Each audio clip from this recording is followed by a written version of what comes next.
Welcome to ASA Central Line, the official podcast series of the American Society of Anesthesiologists, edited by Dr. Adam Stryker.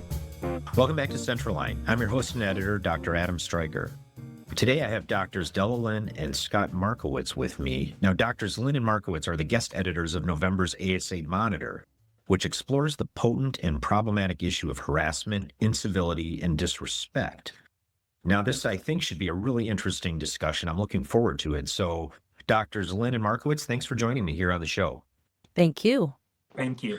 First things first, as we usually do on the show, I'd like you to both, if you don't mind, introduce yourselves and just talk a little bit about where you currently are and what your roles are so that our listeners get a better sense of each of you. Okay. So, hi, my name is Della Lin. I'm podcasting in from Oahu in Hawaii, where I continue my private anesthesia practice. Let's see, my career has taken some parallel paths after I did a neuroanesthesia laboratory fellowship and my anesthesia residency at UCSD. I was doing some parallel things outside of anesthesia in leadership development, organizational culture, community-wide collaborations, team performance, board development, those sorts of things. But I also had the privilege to be in the inaugural National Patient Safety Leadership Fellowship class, and that was in 2002. So that continues to spur my focus in patient safety and really exploring system adaptations. I know you can't see how old I am, but I'll just say that nowadays, as I can do more and more of things I want to do and less of the things I don't enjoy doing, I'm really drawn to areas where I can stay constantly curious, especially in patient safety and what I like to think about it, of protecting the sacred flame sort of the soul of healthcare. Excellent. Dr. Markowitz? Well, hi, Dr. Stryker. I'm Scott Markowitz. I live and work in Denver, Colorado. Most recently, I was at Washington University in St. Louis, where I was the vice chair of the department with my portfolio covering professional development, diversity, equity, and inclusion, and well-being. And I had been an academician until I retired from that as a full professor this past summer. I am working now in professional development, and I have a master's degree in organizational leadership, and I have a coaching certificate from the Weatherhead School of Management, and I've been coaching executives and physicians for 8 years now, and that's pretty much a full-time job for me in Denver and online. I became involved in this work both from my role at WashU and the opportunity to be on the ad hoc committee for harassment, incivility, and disrespect with Dr. Lin and other colleagues. Wonderful. Well, I'm thrilled to have you both here. And as you just pointed out, Dr. Markowitz, that's actually where I was going to start, the ad hoc committee on harassment, incivility, and disrespect. Just to give our listeners a little background, it was just a couple years ago when then president of the ASA, Dr. Michael Champeau, appointed this ad hoc committee. And I believe you're both part of this effort. So Dr. Lin, why don't you go ahead, if you don't mind, and give the listeners a little peek behind the curtain. What did you learn? How did you learn it? Maybe some background information about this ad hoc committee. Sure. So the peek behind the curtain is that Mike called me one day, and I think he was actually renovating his house on the Big Island in Hawaii. And I happened to be teaching on Maui.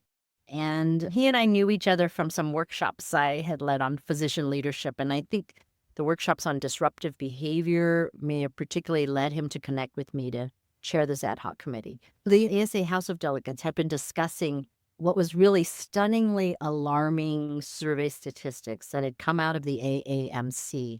And it shared that anesthesiology faculty were experiencing the highest percentage of gender harassment across 27 specialties.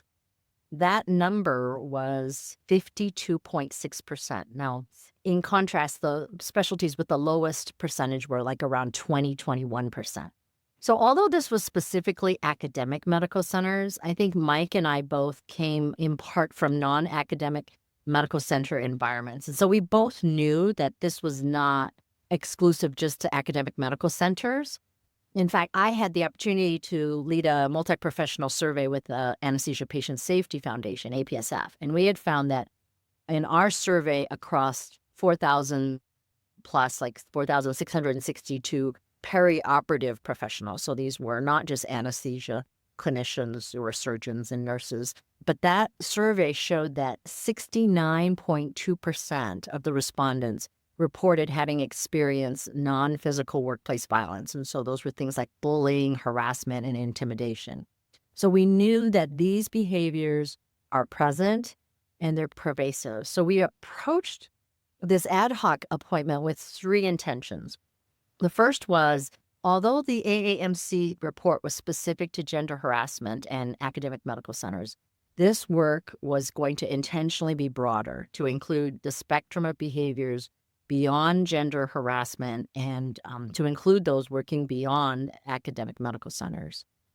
The second intention was we were very intentional to build this community for the size and diversity and alternate views that would make it a good working committee. So the House of Delegates had given us a prescription of certain representation that they wanted from existing committees like, practice management, ethics, occupational health, women in anesthesia, LGBTQ+, physician well-being. I don't have all of them, but that's to name a few that come to mind. But for this to really be a working committee, we capped the membership at 12 people while providing the diverse perspectives. So the members were, interviewed. The expectation was you're going to meet at least twice a month for the first year. But I'll tell you, so our committee ended up 12 people, but the membership age ranged from a resident in his 20s to someone in their 70s. Membership from the West Coast, I'm including Hawaii and the West Coast, but we had other people on the West Coast as well, to the East Coast. I think about 1/3 were in private practice. About 1/3 had leadership roles such as CMO, associate dean, faculty development. Some were published in this domain. Some had the deep expertise that Scott brings that he mentioned when he introduced himself just now. And we had a balanced spectrum as far as gender, race, ethnicity. About 1/3 were within, I would say, 7 years of their career. And 4 or 5 changed jobs sometime during our 1.5, 1 3/4 years work together. So that was the second intention, that really diverse, alternate views, perspectives to really learn. And so that third intention was learn together and develop outputs that would be really meaningful for the ASA and for our ASA membership to really move the dial to a new narrative, the one that would really no longer normalize behaviors of harassment, incivility, and disrespect, and to emphasize that learning together and developing together meant that any output was with the intention that they were all going to be living documents. Whatever we put out was going to be a living document, was not going to be the end. So that kind of, I think, sets the tone for the committee. Let's focus in on anesthesiology. I mean, that's the work of the committee. What I find fascinating is the differences that our specialty might deal with compared to others, the uniqueness of what it is we do. So, Dr. Markowitz, what are the implications for our specialty specifically when it comes to incivility? Yes, really a wonderful question, because that's exactly the focus of the ad hoc committee and now the subcommittee that we're still all members of. I'd like to sort of put it in context, and I'll share a parable that was originally shared by David Foster Wallace in his 2005 Kenyon College commencement address. So there are these two young fish swimming along, and they happen to meet an older fish swimming the other way, who nods at them and says, "Morning, boys, how's the water?" The two young fish swim on for a bit, and then eventually one of them looks over at the other and goes, "What the hell is water?" And the point Wallace noted is that the most obvious, important realities are often the ones that are hardest to see and talk about. In anesthesiology, the environment we swim in, which is our water, is often defined by harassment, incivility, and disrespect, or, we say HID in our committee. Anesthesiology, as you know, has reported the highest rates of sex and gender harassment amongst medical specialties. It's a crisis that has been threatening our workforce for quite a while, including contributions to burnout and compromising patient safety. The reason why is probably multifactorial, but we are intimately working with other specialists, and we are in a high stress, high intensity, high stakes environment. And the culture of the operating rooms and the intensive care units in which we work has traditionally been one in which civility was not a priority. And that's where we stand now. Dr. Lin, I'm sure a lot of our listeners are probably anticipate my next question, which is how does this affect patient care? Many of our listeners may recall that you grow up with this sort of adage, sticks and stones may break my bones, but words will never hurt me. Well, I think it turns out that's not true. That's not true. And we now know that the effect of what I'm calling non-physical workplace violence, so whether it be harassment or bullying, and even the subtler, like verbal insults, words of incivility, gaslighting, ghosting, they have significant, long-lasting, malevolent effects on both individual and team performance. We know now from studies that there are more errors that are made and that creativity is impeded in several studies by somewhere around 30%. So basically, our brains are hijacked. And in patient safety in particular, we not only see more errors made, we see in particular diagnostic accuracy is significantly impeded. So people and teams are slow to make the correct diagnosis, or they may actually even make the wrong diagnosis. I think the other thing that we have found in terms of the effect on patient safety and patient care is that we don't have to be the direct recipient of the insult. The studies have shown now that witnessing incivility and rudeness similarly impacts all of those performance factors. And if you think about it, just think about the last time you might have been in a OR where someone was malignantly disruptive. So what happened in the room? I expect for many of us, it felt like the room went silent and it was like walking on eggshells. And eggshells for a long time, which, by the way, at Kaiser, they studied this time factor, and they said that the eggshell environment persists for about 2 hours in the operating room. This is critically important for both our ability to work as teams and for our patients. Before we go any further, just to reset, what exactly are we talking about? In other words, is it simply insults, disrespect to your colleagues, or are we talking about those particular very stressful times? Is it everything, or is it simply, anesthesiologists being disrespectful to their colleagues in their normal banter or conversation? It's both. And so that's the problem, is we've made it so normal. We've maybe made the excuse that we're in a very high risk, high intensity, high pressured environment. So that excuses our behavior, but it really shouldn't excuse our behavior. We just shouldn't make this normal. So I think it happens all the time. There is this myth that this happens because other specialties are doing it to us. And there is studies now where we see that it's actually anesthesiologists doing it to ourselves. So we can't really be either rationalizing it to high intensity times or rationalizing it that it's somebody else doing it to us. Yeah, so I will absolutely agree with Dr. Lin.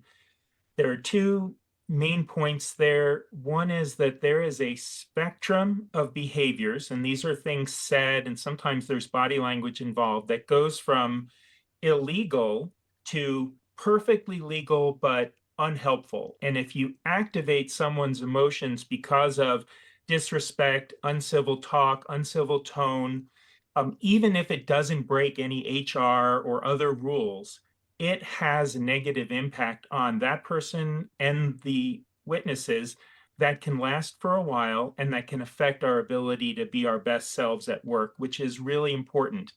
Everybody who goes through anesthesiology training has the ability to deal with a high stress, critical environment, but not everybody goes through specific training on how to deal with insults, disruptive behaviors, etc., and they have the negative impact that we want to avoid.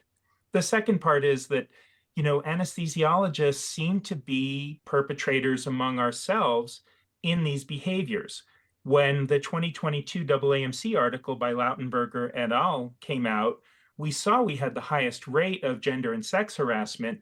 But quite frankly, most people that were talking about it suspected that was because of our environment in which there were other specialists involved. It turns out that in Dr. Hasty's follow-up that was done through the Association of University Anesthesiologists, which is another variation on the academic side of things, which is where the AAMC Standpoint Survey took its data, she found that anesthesia on anesthesia is as likely or more likely than other specialties causing that in our environment. So, what would you say to individuals who have a moment like that, but it's not necessarily their norm?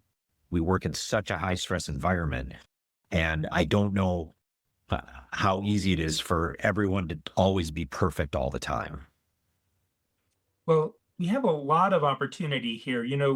We maybe all know someone who basically never loses it, and yet we tolerate people who lose it occasionally or frequently.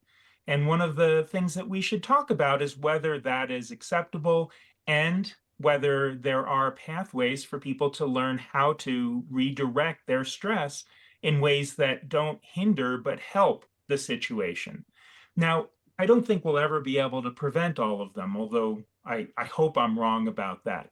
But in reality, there are people who build up a large amount of goodwill, and that can actually come after some of these events where you recognize that you've caused harm, you recognize that you did things that were inappropriate, that weren't aligned with your values, and you've reached out to people to make amends. You've apologized appropriately, and you have done your own work to try to prevent having that happen. Will that always work? Prevention isn't maybe perfect, but that is an important aspect of the environment. Scott taught me something during our work together on this committee to really be clear that it's not so much the intention of we'll call it perpetrator. I don't know if that's the best word, but it's not whether or not they meant to say something disrespectful or they didn't intend to say something disrespectful. It's really what the recipient, how they receive it. If they feel like they're disrespected, they've been disrespected, regardless of that intent. So when you gave the example of the person who very rarely, but one day just like the stars and whatever aligned and they just kind of lost it, versus the person who's doing it all the time, I would say the person who did it very rarely probably has the ability to have a little more self-awareness that, wow, that really didn't feel like me. And they would come right out afterwards, whenever, as soon as possible. It may be right then, or it might be after the case is over, but certainly not much longer than that, saying I'm really sorry that I blew up like that. That really was not my intention. If it felt like I was targeting you, I'm really sorry. Versus the person who has it as a pattern may have very little self-awareness about it and may need a little bit more of the team dynamics and leadership and everybody kind of saying, hey, this is like something you do all the time and we don't tolerate this anymore in this organization. Now, we're touching on already some tactics, but I did want to ask Dr. Markowitz, I'll direct this one towards you. What are some tactics that our listeners can utilize that can help with dealing with these situations? Well, thanks for that. The first thing is I'd like to point everybody to the ASA statement on harassment, incivility, and disrespect. We kept it succinct. We reviewed it with a lot of the committees, and what we have is an opportunity to look at what an individual might work toward or commit to, as well as what an institution or an organization might commit to. And a couple of things. The first is that you have to be aware of it. You have to start seeing the water. And until you recognize what the water looks like, you can't tell whether these things are happening, how frequently they're happening, etc. And so being able to know what these are, what these patterns look like, what these memes are, and to reset our thermostat on what is a desirable behavior and what is an undesirable behavior. This is far different than what, triggers an HR investigation or a formal complaint, but we need to be able to do it to move our culture in our environments toward one that promotes patient safety, patient outcomes, and environmental positive outcomes. That includes things like I work in a great place, I don't have burnout, I really like and respect my colleagues, etc. So, what things can we do in there? Well, like I said, they're outlined in the statement, but a couple of things. The first is once we can recognize it, we need to be able to measure it. It's okay to measure it non-punitively. It's not okay to decide whether I'm going to report or not report this thing that meets some criteria. The second thing is we should have, in any environment, we should have a really good, robust system to address these things at multiple levels without everything being the nuclear option of someone getting in trouble or something having to be swept under the rug. And those systems are complicated. They involve reporting, they involve ways of investigating, they involve due process and appropriate confidentiality, and then they have to involve appropriate action steps, options that might have multiple different levels. And the system itself, as well as the leaders, need to be held accountable to keep on this and measure change in culture until we've achieved the culture that we all desire. And sometimes we make changes and we put in systems and things look worse for a while because now people feel empowered to complain or report or respond. From an individual's perspective, the first thing you can do after learning how to recognize this is looking to see how you're contributing to it. And this might be true for anybody. It certainly has been true for me at times, as people who might know me on the podcast can attest. And the truth of the matter is that until I'm aware of what I'm doing and how I'm doing it, I have no hope of preventing it or changing that to another pathway. And that really is the first step. And although there are details in how that can be done, the first step in being able to recognize it and then being able to own my own part of it. Eventually, someone might also get to the ability to be an upstander, where not only do you recognize it, but you might even have the skills to step in either in the moment or in follow-up to address it so that these things can be addressed in a decentralized way and not everything has to be addressed by the leader or by the system. And that would be really nice because that's a culture that is self-sustaining and self-correcting, and it helps people on board when they join it and they get feedback on things that they do or say or don't say from others in a non-punitive fashion. Dr. Lin, what if we're in an organization that doesn't offer a structure to deal with these sorts of things? How can we make a difference individually? Yeah, good question. So I frame it in terms of asking ourselves, where can I make a choice? Because individually, I still have a choice. I get it. There is social pressure, there's a culture of silence, there's a fear of retaliation. There's the emotional toll, not only as the target, but even for someone who chooses to be an upstander. But, we need to stop making this normal. So one thing we learned over and over again in the survey studies is that targets do not feel that the situation was addressed or resolved to their satisfaction. In the APSF survey I mentioned, we found that fewer than 1/3, 31.4%, of respondents experiencing this kind of non-physical workplace violence felt that the situation was addressed and resolved. That's less than 1 in 3. We got to do better than that. So what can we do? What can each of us do? But one thing, if you say, I don't have any kind of structure, what do? I think one thing is to just consider the research that suggests that every one negative interaction has to be counterbalanced with at least 5 positive interactions. Now, I know some people argue that ratio is 7-to-1 or 9-to-1, but whatever it is, it's a lot more than 1-to-1.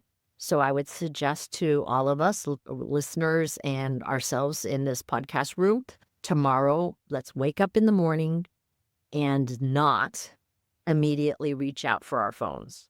It's an uncivil world out there. And if we read all the negative things that are happening out there and then get in our cars and surround ourselves with road rage, we are already way behind the 8 ball walking into our OR.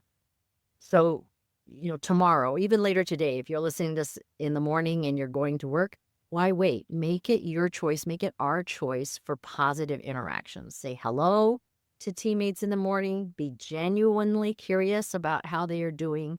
Anticipate, how might I be able to help? Say thank you at the end of the case, at the end of the day. If you happen to witness behavior and you don't have the opportunity to directly intervene, go to the target and offer support. That should not have happened. How are you doing? And go back a couple of hours later and check up on them again, because in the moment, the person may not really have processed what happened. So you may be thinking, well, this doesn't sound like rocket science. Well, it isn't rocket science, but it is effective, and it is making a choice towards eliminating what we've been normalizing for far too long. Well, Dr. Markowitz, let's talk a little bit more about the reporting systems specifically. What should listeners know when it comes to these specific systems? Well, sure. This is an area that's quite difficult. Many places don't have a transparency in their reporting or in the process of how these reports are handled and how follow-up is done. So the first thing is, I'd like to mention the difference between anonymous and confidential reporting. When we talk about anonymous reporting, where someone can put in a report and then not be contacted or contactable by, say, the authority who is going to be doing the investigation or following up, then that has a very high potential for weaponization. And although weaponization is a rare problem with reporting systems, it is something that can be addressed by making them confidential, not anonymous. That also allows people to follow up with the confidential reporter to get more information, to help with the investigation, to clarify some things that might be helpful in getting to the bottom of things and also determining actions to be taken. The second part should be transparency. People should know how many reports and of what type within a time frame that allows them to be de-identifiable, but to see where the culture is and what's been going on, what types of reports they are. We've seen some good examples around the country with reporting systems that have that kind of transparency, but most don't. The idea that at the end of the year, you've seen a change in reporting or you've seen a change in the number and kind of events is something that can be helpful in tracking for institutions themselves. The other thing is that people have to be willing to report, and people are just not willing to report if there is a substantial or belief of a personal risk for retaliation. So retaliation has to be an area that is not tolerated by the institution and has to be very sensitively investigated. The other thing is that there has to be action taken, because there's no point in reporting if nothing is going to be done about it, and therefore the action and results of the action have to be to some degree transparent. We have to find out at the end of some period, or the reporter has to find out that action was taken, and at the end of some period, the institution and all the potential reporters need to know what kinds of actions can be or have been taken in the last year. Not of who. We don't have to take away someone else's privacy, especially if they're working on something. But those are the issues with reporting systems that I think are most salient. Well, Dr. Lin, let's spin it around to be a little more positive now. What are the rewards for organizations who can do this successfully? Yeah. I mean, if I were to be able to say I'm in that organization that you're describing, I would say, we have a stable workforce. We have reliability and resilience individually and in our teams. Our brains aren't hijacked with unnecessary things that aren't helping us do our job. We can anticipate and problem solve around our complex patients because we have gained a predictability and an expectation that each of us will bring the best that we can be to work. I'd be able to say I'm in an organization where I can thrive and people come to work happy. You want to come work Well, there with us? Yeah. I would love to work there. One last question before I let you go. I'm wondering if there's something that struck either of you as you're editing this issue that you think that our listeners would like to know, or you'd like our listeners to know. Dr. Lin, let's start with you. Okay. Well, so I think many people may say that this topic would not strike people as being incredibly sexy. It's not gene therapy. It's not a new class of medications. It's not a monitor augmented with generative AI. In fact, I think that's the first time we've used the word AI on this podcast the whole time. But it's a place where we can make a huge disruptive and lasting difference. So I want to share a number and a story. So the number is 5,126. I won't ask you guys for guesses. And let me connect that number to a name, James Dyson. So in his 20s, James Dyson was frustrated. Why did vacuum cleaners get clogged? Why was the bag sucking the power out of performance? So this is like not a really terribly sexy problem to solve, but everybody around him, the Hoovers, the Kenmores, whatever, all told him, vacuum cleaners have always had bags. So it took him 5 years and 5,126 prototypes. By the way, he says he learned from every one of the prototypes. But to ultimately succeed in what we would call really a game changer, something that revolutionized an unsexy industry, something that made the vacuum cleaner perform more efficiently, more powerfully, something that did not have the bag suck the energy out of the system. Harassment, incivility, disrespect, rudeness. That's our bag that is sucking the energy out of our performance. And it may take 5 years. It may take us more than 5,126 efforts. But we can create a new narrative, a new norm, revolutionize the environment and performance that we experience every day as anesthesiologists, revolutionize the environment and performance that everyone around us experiences every day, and critically, revolutionize the environment that our patients experience every day. So I think my message would be, let's keep at it. It's not going to be an overnight type of thing, but if we just keep at it, I believe that, we've got the strength to make it happen. I had this, really overwhelming feeling when I first read the article focused on early career anesthesiologists and residents. And in this article, it seems quite clear that we can see a great fear of the consequences of complaining, reporting, or upstanding for people whose careers really feel like they hang in the balance among their attendings or even among the specialists in other areas with whom they work. These generally younger people are also going through that transition, that professional identity formation, where they more and more are recognizing what the environment looks like. And they picked it from when they did their rotations in medical school or when they had done some shadowing. And they knew one place or one experience, but then they find another experience and another experience, and they might realize that the water in which they're swimming, the culture in which they're swimming, is unhealthy or unhelpful. And I think about them at the beginning of their career, as I have, now come to the end of my clinical career. And I think about what they have to look forward to if going to work every day is a stressful battle beyond the complexity and challenge of taking care of patients in our current environments, in the complexity of medicine as it is now.